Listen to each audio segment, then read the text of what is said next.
We're talking stardom situms, week 1, 2020. Happy fantasy season, fellas. Will Fuller, we're starting him, baby. You already seen the notes. Brandon Cooks may start off slow. They've already said, hey, there might be some, working in the playbook. Some, Brandon Cooks, the injury, you want to work him in slow, make sure everything goes fine. Which just means Will Fuller is going to see even more and more attention with Deshaun Watson, who has been what looks like one of his favorite targets. Even when Nuke was around, he really loved taking those chances with Fuller, a man that has shown ability time in and time again to really go out there and just explode from a fantasy perspective 1 week to the next, dropping those 30-35 point games. He's got that kind of potential, and there may be no better opportunity than going up against a high octane offense like the Kansas City Chiefs, where a shootout is likely to occur here.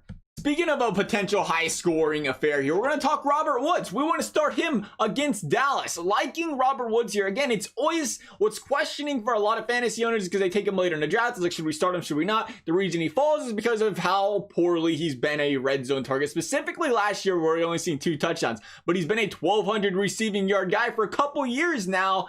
And if he can even get 1 or a couple more touchdowns than last season, he's going to be a very impressive fantasy option. A guy that sees a lot of targets over there in LA, which is very important. He gets a lot of those dink and dunks, a lot of those wide receiver screens, and he's a guy I feel pretty good about starting against these Dallas Cowboys. Then you got OBJ, Odell Beckham Jr. at Baltimore. This is a tough one to swallow because you probably took him, 3rd round? Maybe you slid in a 4th, but you're sitting Odell Beckham Jr. This is a Baltimore defense that is scary good. Marlon Humphrey, Marcus Peters out there on CB, and it's a new regimen in Cleveland. A new regimen that I think you want to wait. You want to see him prove something. You want to believe, hey, they got to do better than last season, but we're going to wait and see. We're going to wait and see because guess what? OBJ had 66 receiving yards combined in the 2 games versus the Baltimore Ravens last year. It wasn't pretty for him. You got to bench him, as tough as a pill as that is to swallow. And we're looking at Ronald Jones against the New Orleans Saints. We're sitting him. Bruce Arians says he's his guy, which, can only go so far. Is he really his guy? You don't bring in Fournette if you're that confident in Ronald Jones. Fournette, who showed the ability in Jacksonville last year to be a 3-down back. He really could be a guy that takes this Tampa Bay team over and explodes. Does it happen? Maybe not.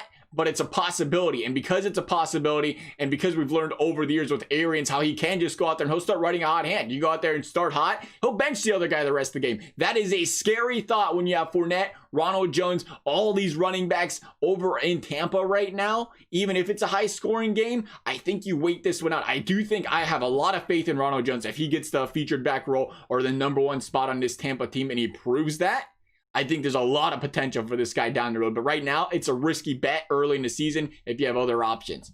Speaking of risky bets early in the season, Jonathan Taylor, you're getting benched, buddy. I love the upside of Jonathan Taylor. A guy, again, featured back written all over him. He can receive, he can run, he can do it all. But right now, he's, especially playing under Rivers, who loves dink and dunk passes to that running back. But right now, he's a rookie. A lot of rookies get, slowly worked into the lineup. That's common in the league with running backs.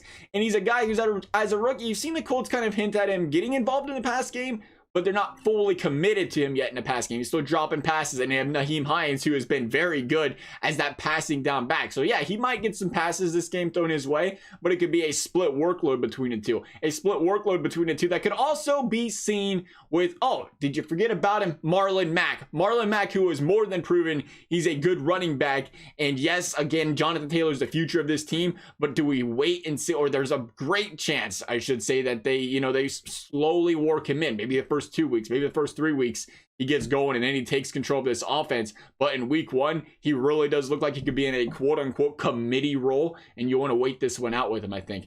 That's our start 'em sit 'ems. Thank you guys for watching. We'll see you next time.